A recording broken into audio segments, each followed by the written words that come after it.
Hello everyone, welcome to Sleepy Classes. कैसे हैं आप लोग? होपफुली अच्छे होंगे। तो आज जो अगेन हम लोग देखेंगे क्वांट का पंचनामा। अब आज जो हम लोग इसमें क्वेश्चंस डील करने वाले हैं वो आपके एसएससी सीजीएल में जो है टायर 2 और टायर 3 में आया हुआ क्वेश्चंस है। तो क्वेश्चंस का लेवल काफ़ी अच्छा रहेगा और जो क्वेश्चंस है वो डाइवर्स टॉपिक से भी हैं। कुछ स्पीड, डिस्टेंस एंड टाइम का है, कुछ परसेंटेज का है, कुछ आपका टाइम एंड वर्क और भी बाकी टॉपिक से रिलेटेड क्वेश्चन है। तो आपको क्या करना है, पहले वीडियो को पॉज करना है, क्वेश्चन को अटेम्प्ट करिए। ठीक है, पहले आप कोशिश करें कि आप क्वेश्चन को अटेम्प्ट करें और फिर जो है आप देखेंगे कि इसका सबसे बेस्ट सॉल्यूशन क्या हो सकता था और आपने सही आंसर लाया या नहीं। ठीक है, तो चलिए हम लोग स्टार्ट करते हैं। पहला क्वेश्चन है आपका, बहुत ही ऐसे अगर बोलिए कंसेप्ट वाइज तो बहुत बेसिक है, लेकिन क्वेश्चन का वर्डिंग्स थोड़ा सा बड़ा है, इसी कारण घबराना नहीं है। पहले क्वेश्चन को आप आराम से पढ़ें, समझें और फिर अटेम्प्ट करें। ठीक है, तो चलिए हम लोग देखते हैं। X Y are 2 points in a river. ठीक है, point P and Q divide the straight line X Y into 3 equal parts. The river flows along XY and the time taken by a boat to row from X to Q and from Y to Q are in the ratio 4:5. चलिए यहाँ पर अब stop करते हैं और यहाँ पर हम लोग जो है स्टेटमेंट के अनुसार कुछ डायग्राम ड्रॉ कर लेते हैं। तो यहाँ पर X और Y जो है वो बोला जा रहा है कि 2 पॉइंट है रिवर में। तो 2 पॉइंट है, तो यहाँ पर अगर हम चेक करेंगे तो जैसे ये आपका ये एक X ले लेते हैं और ये है आपका एक Y। ठीक है, यहाँ पर 2 पॉइंट है P और Q, जिसको जो है जो कि इस पूरे डिस्टेंस एक्स वाई को जो है वो 3 इक्वल पार्ट्स में डिवाइड करा है। तो बेसिकली ये जो हुआ, जैसे आप ये एक पॉइंट अगर पी यहाँ पर लेते हैं तो क्यू कुछ यहाँ पर होगा। ठीक है, जो ये एक्स वाई जो डिस्टेंस है आप इसको देख सकते हैं 3 इक्वल पार्ट्स में। एक हो गया आपका कौन सा, एक्स से लेके पी तक, एक हो गया आपका पी से लेके क्यू तक और एक हो गया आपका क्यू से लेके वाई तक। ठीक है, तीनों इक्वी डिस्टेंट है। अब यहाँ पर क्या है देखिए, यहाँ पे the river flows along X Y and the time taken by a boat to row from X to Q and from Y to Q are in the ratio 4. अच्छा, टाइम का रेशियो आपको दे दिया है। अब यहाँ पर देखिए रिवर जो है वो एक्स वाई के अलॉन्ग फ्लो कर रहा है, मतलब एक्स वाई के डायरेक्शन वाला ये वाला बताइए कौन सा होगा, ये डाउन स्ट्रीम होगा और ये जो है ये अपस्ट्रीम होगा इस डायरेक्शन में, क्योंकि रिवर के अलॉन्ग जो होता है वो क्या होता है, डाउनस्ट्रीम फ्लो होता है। अगर बोट जो है रिवर के अलॉन्ग फ्लो करेगा तो उस केस में बताइए उसका वेलोसिटी जो होगा, नेट रेजिडेंटल वेलोसिटी क्या होता है, u प्लस वी। ये हमने अपने जो हमारा बोट और स्ट्रीम वाला प्रॉब्लम है उसमें बहुत अच्छे से किया था, और अपस्ट्रीम में होता है u माइनस वी। यहाँ पर v जो है वो क्या है, वेलोसिटी ऑफ स्ट्रीम है, और u जो है वो वेलोसिटी ऑफ बोट है। अब आपको देखिए क्या बोला गया है कि x से q ट्रैवल करने में बोट जो है यहाँ से यहाँ अगर हम ट्रैवल कर रहे हैं और y से q अगर हम ट्रैवल कर रहे हैं, ठीक है, तो दोनों केस में जो टाइम का रेशियो है वो कितना है, 4:5। टाइम का रेशियो दिया हुआ है 4:5। अगर आप डिस्टेंस भी देखें तो डिस्टेंस का भी क्या है, अगर इसको हम 2x मानते हैं तो ये x हो गया, क्योंकि तीनों इक्वल डिस्टेंस है, तो y से q सिर्फ x होगा और जो x से q है वो आपका 2x हो जाएगा। तो यानी डिस्टेंस भी यहाँ पर 2 गुना ट्रैवल हो रहा है, लेकिन उस केस में टाइम का रेशियो आपका कितना दे दिया गया है, 4:5। तो आपको बस क्या करना है, टाइम क्या होता है बताइए, टाइम इज इक्वल टू क्या होता है, डिस्टेंस बाई स्पीड। तो फर्स्ट केस में कितना डिस्टेंस ट्रैवल करें हम लोग को बस रेशियो ले लेना है, 2x divided by U plus V, और जो इस डायरेक्शन में आपका कितना डिस्टेंस है, x divided by U minus V. ठीक है, और इज इक्वल टू आपको दे दिया है 4/5। आपको इसको सॉल्व कर लेना है, ये x लेने का मतलब भी नहीं था, रेशियोज में है। तो अगर आप इसको करेंगे तो आ जाएगा 2 into U minus V divided by u plus V is equal to 4/5। तो यहाँ पर आपका देखेंगे तो u minus V by U plus V 2/5 होगा, और अगर आप 5u minus 5v is equal to 2u plus 2v, तो 3u इज इक्वल टू हो जाएगा 7v। तो u बाई वी जो है वो आपका आ जाएगा 7/3। ठीक है, तो आपको निकालना क्या है यहाँ पर, the ratio of the speed of the boat downstream to the river current. अच्छा ठीक है, मतलब आपको u आपको निकालना है basically, speed of the downstream में कितना हो गया, u plus V divided by V, ये आप इसका रेशियो आपको निकालना है। तो यहाँ पर आपको u बाई वी का रेशियो पता है, तो सिर्फ +1 दोनों साइड कर देते हैं, तो आ जाएगा u प्लस वी, यहाँ पे आ जाएगा u by V plus 1 is equal to 7/3 plus 1। तो यहाँ पे हो गया u plus V by V, और यहाँ पे होगा 10/3। तो आपका हो गया सही ऑप्शन 10:3। तो आपका सही हो गया ऑप्शन 2। ठीक है, देखिए जो हमने सी सैट का जो सेशन जो हम करते हैं वहाँ पे जो संडे को मेन चैनल पे, वहाँ पर जो क्वेश्चंस हम लोग लेते हैं वो सी सैट के लेवल का होता है। ठीक है, और सी सैट का लेवल डेफिनेटली जो है वो इस लेवल से जो है वो ईजी होता है। यहाँ पर क्या है, जो एसएससी का क्वेश्चन होता है वो कंसेप्ट तो बेसिक रहता है, लेकिन जो उसका स्टेटमेंट्स रहता है वो काफ़ी बड़ा रहेगा। तो इसी कारण हम लोग जो है यहाँ पर थोड़ा सा लेवल अप क्वेश्चन लाते हैं, जो कि आपके सीसैट से थोड़ा सा डिफिकल्ट रहता है। तो यहाँ पर अगर आप प्रैक्टिस करेंगे तो डेफिनेटली आपका सीसैट वाला जो पार्ट है वो तो अच्छे से कवर हो ही जाएगा। ठीक है, तो यहाँ पर क्वेश्चंस आए तो आप उसी मोड में रहें कि ये जो क्वेश्चंस है थोड़े टफ हैं, एसएससी में आ सकते हैं या आपके दूसरे कॉम्पिटिटिव एग्जाम जैसे आरबीआई में पूछे जा सकते हैं, या इवन कभी कोई स्टेट का आप पीसीएस का एग्जाम दे रहे हैं तो वहाँ पर भी क्वांट का ऐसा क्वेश्चन आपसे पूछा जा सकता है। लेकिन इसका जो बेसिक कंसेप्ट है वो हम लोग हमारा जो मेरा जो क्वांट का जो प्लेलिस्ट है क्वांट फॉर ऑल, वहाँ पर आप जाके देख सकते हैं। वहाँ पर मैंने पूरा कवर किया है, उसको बहुत अच्छे से कवर किया है। अगर आप देखेंगे पूरा कंसेप्ट जो है स्पीड, डिस्टेंस एंड टाइम का, ये बेसिकली जो है आपका रिलेटिव स्पीड वाले पार्ट में आपको मिलेगा, तो वहाँ पर हमने बहुत अच्छे से इसको कवर किया है। चलिए हम लोग देखते हैं next question. To do a certain work A and B work on alternate days with B beginning the work on the first day. अब ये जो है आपका किस पार्ट का क्वेश्चन है, टाइम एंड वर्क। ये भी मैंने अच्छे से करा रखा है, वहाँ पर आप देख सकते हैं। To do a certain work A and B work on alternate days with B beginning the work on the first day. यहाँ पर हो क्या रहा है कि कोई वर्क हो रहा है जिसमें अल्टरनेट डेज ए और बी काम कर रहे हैं। अब यहाँ पर क्या है कि बी जो है वो काम स्टार्ट करता है, मतलब पहले दिन जो है वो बी वर्क करेगा। A alone can complete the same work in 24 days. अगर ये वर्क पूरा ए अकेले करता तो ये 24 दिन में कंप्लीट कर देता। ठीक है, if the work gets completed in 11 1/3 days, अगर पूरा वर्क अगर ए और बी साथ में काम करते हैं तो 11 1/3 डेज में जो है ये कवर हो जाता है। Then B alone can complete 7/9 part of the original work in. देखिए अब बहुत बड़ा क्वेश्चन है, बहुत सारा पार्ट इसमें दे दिया गया है। तो इस तरह के क्वेश्चंस को सबसे इजी मेथड क्या होता था, हम लोग कौन सा मेथड से बनाते थे, एलसीएम मेथड। अब यहाँ पर आप देख रहे हैं कि बी जो है वो 24 दिन में वर्क कंप्लीट कर देता है, और यहाँ पर आपसे पूछा जा रहा है 7/9 वर्क ऑफ ओरिजिनल वर्क। तो हम लोगों क्या है, जब भी इस तरह का क्वेश्चन आए जहाँ पे फ्रैक्शन हो, जहाँ पर आपका डेज दे दिया गया हो, तो हम लोग एक सर्टेन वर्क का क्वांटिटी मान लेंगे जिससे हमारा कैलकुलेशन इजी हो जाएगा। तो यहाँ पर अगर हम लोग वर्क को अगर हम देखेंगे तो वर्क को हम एक क्या एज्यूम कर सकते हैं, बताइए। 7/9 बोल रहा है, ये 24 बोल रहा है, तो कुछ ऐसा टर्म आप लीजिए या कुछ ऐसा जो आप वर्क एज्यूम करिए जो कि 9 से भी डिविजिबल हो और 24 से भी डिविजिबल हो। तो वैसा वर्क क्या हो जाएगा, 72 यूनिट्स हम लोग वर्क ले लेते हैं। देखिए अब 24 से भी डिविजिबल है, 9 से भी डिविजिबल है। अब आपका काम कितना ईजी हो जाता है। अब यहाँ पर ए और बी वर्क कर रहे हैं तो हम ए का efficiency a units per day मान लेते हैं। ठीक है, हम डायरेक्ट एफिशिएंसी मान रहे हैं, और बी का जो है वो बी यूनिट्स पर डे मान ले रहे हैं। ठीक है, किसी को भी कोई परेशानी नहीं है। आप सब चीज़ अपने दिमाग में एज्यूम करें, यहाँ पर हम लिख रहे हैं क्योंकि आपको समझाना है, ऐसे ये सब आप अपने दिमाग में भी एज्यूम कर सकते हैं। अब बी जो है वो 24 दिन में काम खत्म कर रहा है, तो इसका बी का एफिशिएंसी कितना हो गया, 72/24, तो कितना हो गया, 3 यूनिट्स पर डे। ये हमको पता चल गया है कि बी का जो है एफिशिएंसी ये है।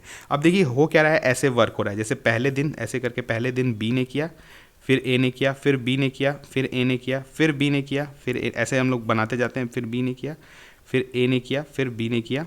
1 2 3 4 5 6 7 8 9 आपका, फिर ए ने किया और फिर आपका बी ने किया। ठीक है, अब यहाँ पर देखिए हम लोग का टोटल जो है 11 डेज का वर्क हमने निकाल लिया है। 11 डेज का वर्क यहाँ पे क्यों निकाला है, देखिए आपका जो वर्क हो रहा है वो 11 1/3 डेज चल रहा है, अगर दोनों साथ काम करें अल्टरनेट डेज पे। तो बेसिकली 11 1/3 मतलब क्या हुआ, 11 + 1/3 मतलब 11 दिन, और 12वां दिन का जो है 1/3 दिन ही जो है लगा पूरा काम कंप्लीट करने में। तो सबसे पहले हम लोग देखते हैं 11 दिन में कितना काम हो गया, ये हम लोग देख लेते हैं। अब बी जो है वो वर्क को स्टार्ट कर रहा है, तो 11वें दिन भी ऑब्वियसली जो है वो बी ही काम करेगा क्योंकि हमेशा ऑड डेज पे काम कर रहा है। तो यहाँ पर आप देखेंगे अगर 1 2 3 4 5 6 7 8 9 10 11, यहाँ पर आप 11 डेज का काम हो चुका है। इसमें आप देखेंगे तो 6 बी काम हुआ है, मतलब जो जिस दिन बी काम करता है उस दिन बी यूनिट्स ऑफ वर्क होता है। तो यहाँ पर अगर आप देखेंगे 11 दिन में 6 बार बी ने काम किया है और 5 बार ए ने काम किया है। तो यानी हम इसको लिख सकते हैं 6B + 5A यूनिट्स जो है वो 11 दिन में वर्क हुआ है। अब ए हमने पहले ही पता कर लिया था कि कितना है, 3 यूनिट्स। तो बेसिकली क्या हो गया, 6B + आपका 15 वर्क्स।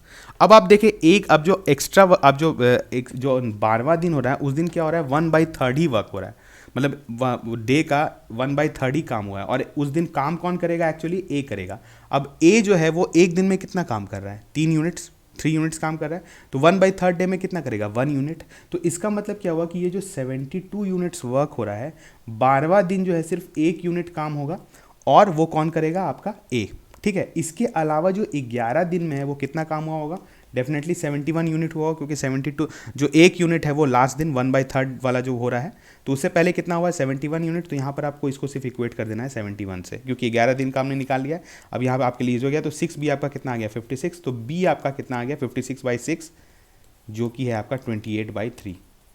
आपको बी का भी एफिशिएंसी मिल गया। अब हम लोग को कुछ भी नहीं करना है, आपको क्या है, बी अलोन कैन कंप्लीट 7/9। अब 7/9 वर्क मतलब क्या हुआ, मेरा टोटल वर्क ही 72 है, तो 7/9 कितना हो गया अभी देखना। इसीलिए हम लोग 72 क्यों एज्यूम किए थे कि 9 से भी डिविजिबल हो, तो 9 8 72, तो यानी कितना हो गया 56 यूनिट ऑफ वर्क जो है वो बी कितने दिन में कवर करेगा। तो बी का एफिशिएंसी कितना है 28/3। तो सिंपल क्या करना है, वर्क बाई एफिशिएंसी, तो 28/3 करेंगे, तो 28 2 ज़ा, और ये ऊपर चला गया तो हो गया 6 डेज। तो आपका सही ऑप्शन है ऑप्शन 2। देखिए ये क्वेश्चन बड़ा था, मानते हैं कि ये क्वेश्चन थोड़ा टफ था, लेकिन सबसे आसान तरीका आपके लिए यही होगा कि आप कोई वर्क एज्यूम कर ले।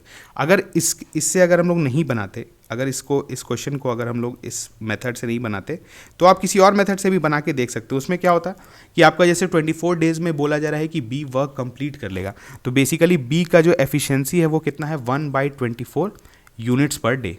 ठीक है, ये उसका कुछ एफिशिएंसी है। तो अब जो है ऐसा काम, अब जब लास्ट दिन जो है 1/3 वर्क हो रहा है, मतलब दिन का सिर्फ 1/3 पार्ट में ही काम हो रहा है, उस दिन कौन काम कर रहा है, आपका जो है सॉरी ए, जो ए का एफिशिएंसी हुआ, तो ए काम कर रहा है, तो ए उस दिन कितना काम करता है, सिर्फ आपको ये करना 1/3 करते तो 1/72 यूनिट्स वर्क होता है उस दिन। तो आपको क्या है, इस तरह का फ्रैक्शंस आ जाता। तो इस तरह का फ्रैक्शंस को अवॉइड करने के लिए हम लोग कुछ वर्क अज्यूम करते हैं। तो जैसे ही आपने वर्क 72 अज्यूम किया, हमारा जो कैलकुलेशन है वो ईजी हो गया, और यही काम जो है हमने वर्क टाइम एंड वर्क में जो है एलसीएम मेथड में सीखा था। ठीक है, देखिए क्वेश्चन तो आप किसी भी मेथड से सॉल्व कर सकते हैं, लेकिन आपको क्या है सबसे इजी मेथड से सॉल्व करना है, क्योंकि आपको मैक्सिमम क्वेश्चंस अटेम्प्ट करना रहता है एग्जाम में। ठीक है, चलिए बढ़ते हैं। ये जो क्वेश्चन है ये अगेन आपका नंबर सिस्टम का क्वेश्चन है। थोड़ा सा जो है आपका कंसेप्ट लगेगा इसमें, क्योंकि अगर आपको डिविजिबिलिटी का कंसेप्ट पता है तभी आप ये क्वेश्चन बना पाएंगे, अगर नहीं पता है तो ये क्वेश्चन आपसे नहीं बनेगा। ठीक है, तो चलिए हम लोग क्वेश्चन देखते हैं पहले। If 6 digits number 5x 423y is divisible by 88, ठीक है, then what is the value of 5x - 8y। पिछले वाले जो क्वांट का पंचनामा वाला हमारा था सेशन, उसमें भी हमने इस तरह का क्वेश्चंस जो है वो देखा था, वहाँ पर आपने देखा होगा क्या। तो आज जो है वो कुछ मिलता जुलता क्वेश्चन है, लेकिन यहाँ पर जो डिविजिबिलिटी का बात हो रहा है वो बेसिकली एक कॉम्पोजिट नंबर से हो रहा है।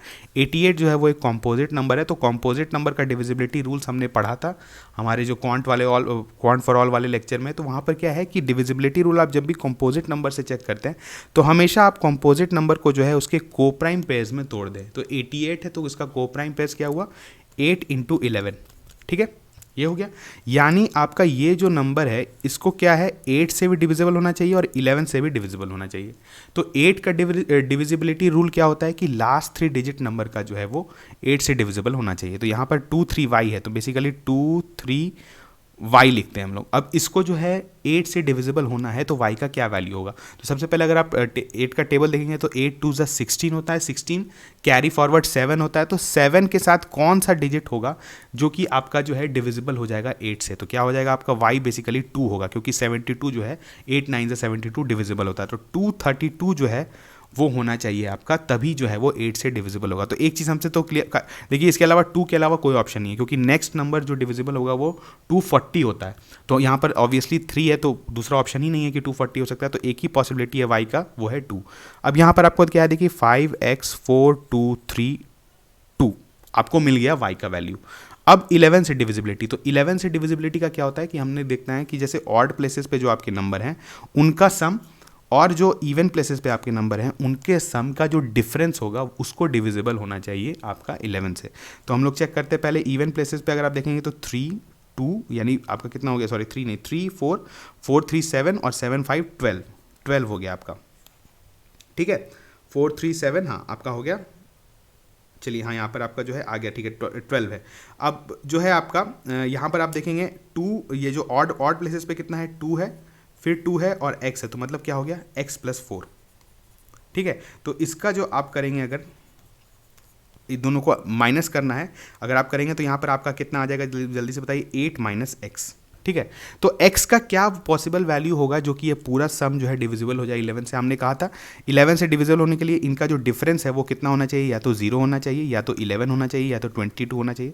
अब देखिए 11 का तो कोई पॉसिबिलिटी है ही नहीं होना, तो एक ही पॉसिबिलिटी है कि 0 हो सकता है। तो 0 होने के लिए x का वैल्यू क्या होगा, 8।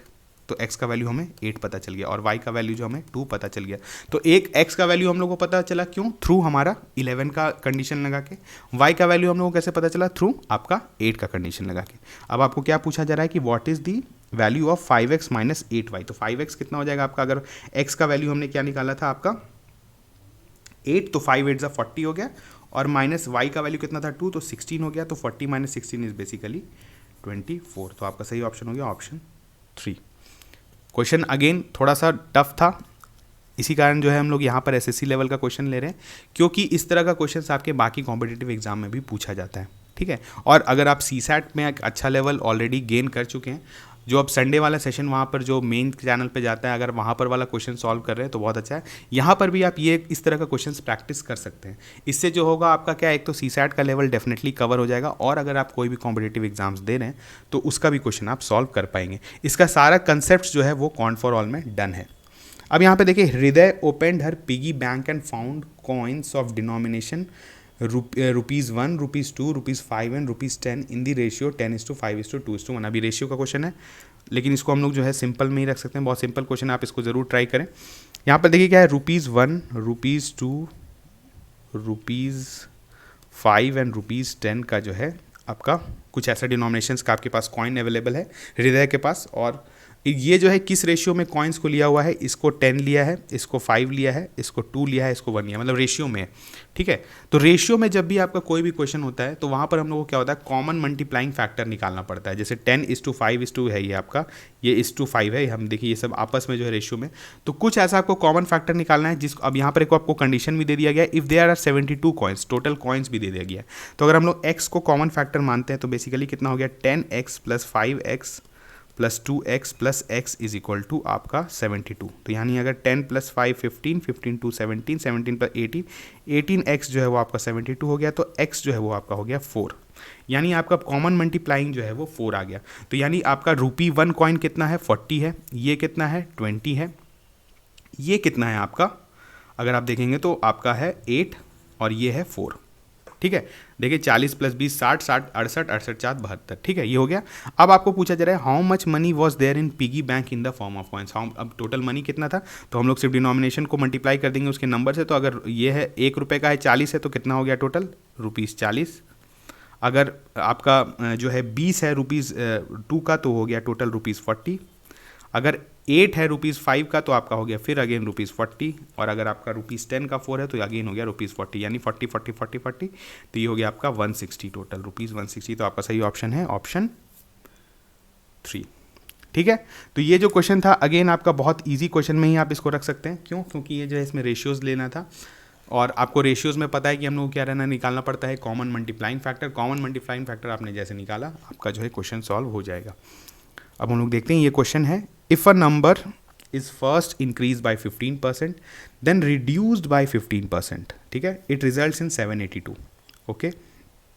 If the same number is first reduced by 25% then increase by 25% and then again reduced by 20%, then what will the resulting number. अब इस क्वेश्चन को बनाने का बहुत सारा तरीका है, आपका कोई अलग तरीका हो सकता है, आप जो है इसको 100 मान के भी बना सकते हैं, ठीक है। लेकिन हम लोग क्या करेंगे, जब भी परसेंटेज का क्वेश्चन आता था तो सबसे पहले हम लोग का जो सबसे बेसिक मेथड होता था वो क्या होता था कि फ्रैक्शन से करें हम लोग। तो आपको क्या करना है, परसेंटेज को फ्रैक्शन में चेंज कर देना है। अब हमने परसेंटेज को फ्रैक्शन में चेंज करके उसके बाद जो इंक्रीज़ और डिक्रीज़ वाला जो ऑपरेशन होता है, इस पर बहुत सारा क्वेश्चन हमारे परसेंटेज वाले पार्ट में कर रखा है। अगर आप वहाँ आपने देखा होगा तो इस क्वेश्चन को आप झट से सॉल्व कर देंगे, अगर नहीं देखा है तो हम लोग यहाँ पर इस चीज़ को समझने का कोशिश करते हैं। अब आपका नंबर n है, ठीक है, इसको क्या है 15% पहले इंक्रीज़ कर रहे हैं, फिर 15% डिक्रीज़ कर रहे हैं। तो 15% से इंक्रीज़ करने का मतलब क्या हुआ कि आप उसमें जो है वो आप बेसिकली अगर 15% का फ्रैक्शन कितना हो, जल्दी से बताइए, फ्रैक्शन अगर उसको फ्रैक्शन में हम चेंज करें तो 5% का 1/20 होता है, तो 15% का कितना हो गया 3/20। अब आप किसी चीज़ को इंक्रीज़ कर रहे हैं 15% से, तो बेसिकली आप उसमें क्या कर रहे हैं 1 + 3/20 उसमें मल्टीप्लाई कर रहे हैं। तो 1 + 3/20 बेसिकली कितना हो गया 23/20, ठीक है, आप उसमें मल्टीप्लाई कर दिए तो वो इंक्रीज़ हो जाएगा। अगर इसको रिड्यूस कर रहे हैं 50% से तो अगेन जो है 1 माइनस 3/20, तो इन तक मतलब क्या हो गया, इंटू 17/20। ये आपको यहाँ तक पता चल गया। अब इसका रिजल्ट जो है वो 782 है। तो आप जल्दी से n निकाल लें। यहाँ पर अगर हम देखेंगे 23 से डिवाइड करते हैं तो 23 3 ज़ा 69 और आपका बचा आपका 92, और तो यानी 34 से हो जाएगा, और 72 ज़ा 24 हो गया। तो आपका क्या हो गया, बहुत इजी आ गया, यानी n आपका बहुत एक अच्छा नंबर आ गया। 2020 आपका ये 400 हो गया, 400 इंटू 2 यानी 800, तो n आपका आ गया 800। अब क्या है, इफ़ द सेम नंबर, अब इसी को, अब 800 को हम लोग क्या कर रहे हैं, फर्स्ट क्या कर रहे हैं, रिड्यूस कर रहे हैं 25% से। तो अगेन 25% का फ्रैक्शन क्या होता था, 1/4, उसको रिड्यूस कर रहे हैं तो बेसिकली कितने से मल्टीप्लाई कर रहे हैं, 3/4। अगर उसको इंक्रीज कर रहे हैं 25% से तो क्या है, 1 + 1/4 मतलब 5/4, और फिर इसको क्या करें, देन अगेन रिड्यूस बाय 25, और 20% का फ्रैक्शन क्या होता है, 1/5। रिड्यूस करेंगे तो 1 - 1/5 तो कितना हो गया आपका, 4/5। बस आप कैंसिल आउट कर दीजिए, सारा चीज़ आपका कैंसिल आउट हो गया, आपका 4 200, तो ये हो गया 600। बहुत इजी क्वेश्चन था, तो आपका सही ऑप्शन हो गया ऑप्शन 4। देखिए इस तरह का क्वेश्चन आप बहुत तरीके से बना सकते हैं, लेकिन हम लोग जो है सबसे इजी मेथड जो होता है वो फ्रैक्शन मेथड होता है। इसमें गलती आपका कम होगा। बाकी आप 100 मान सकते हैं, कुछ भी क्वांटिटी मान के बना सकते हैं, लेकिन उसमें आपको कैलकुलेशन बढ़ जाएगा। तो इसी कारण मैं अपने साइड से ये रिकमेंड करूँगा कि आप हमेशा परसेंटेज को जो है वो फ्रैक्शन के मेथड से ही बनाएं। ठीक है, तो आज जो है हमने इंपॉर्टेंट क्वेश्चंस कवर किया, जो कि आपके सीसैट से थोड़ा सा प्लस लेवल आप कह सकते हैं, या प्लस प्लस लेवल भी कह सकते हैं। तो ये जो है बेसिकली आपको तैयार किया जा रहा है। अगर आपका इसके अलावा, सीसैट के अलावा, अगर आप कोई भी कॉम्पिटिटिव एग्जाम देते हैं और वहाँ पर या तो क्वालिफाइंग पेपर होता है या तो आपका इसका मार्क्स भी काउंट होता है कहीं कहीं पर, तो इस तरह के पेपर्स में आपसे क्वांट से क्वेश्चन पूछा जाता है। तो क्वांट आपको क्या करना है, 5 क्वेश्चंस जो है वो प्रैक्टिस करना है, इसी तरह का क्वेश्चंस। और क्वेश्चंस प्रैक्टिस करने के पहले आपको क्या करना है, कंसेप्ट रिवाइज करना है। कंसेप्ट आप रिवाइज करें, उसके बाद हम लोग यहाँ पर आपका जो है क्वांट के पंचनामा के थ्रू या फिर सीसैट का जो संडे को वहाँ पर आता है उसके थ्रू जो है आपको सिर्फ प्रैक्टिस करते रहना है। एग्ज़ाम के पहले तक आपको क्या है कि आपको प्रैक्टिस करते करते आपको जाना है। ठीक है, ऐसा नहीं है कि आप एग्ज़ाम के 10 दिन पहले प्रैक्टिस करना स्टार्ट करें, तो उस केस में आप जो है वो जो आप बोलते हैं एक एक्यूरेसी या एक ईज जो होता है वो गेन नहीं कर पाते हैं। इसी कारण आपको हर दिन या वीक में एटलीस्ट 2-3 दिन भी आपको जो है क्वांट पे थोड़ा सा टाइम देना पड़ेगा, आपका जो है वो इम्प्रूव हो जाएगा। ठीक है, तो हम लोग मिलते हैं ऐसे ही किसी सेशन में, तब तक थैंक यू।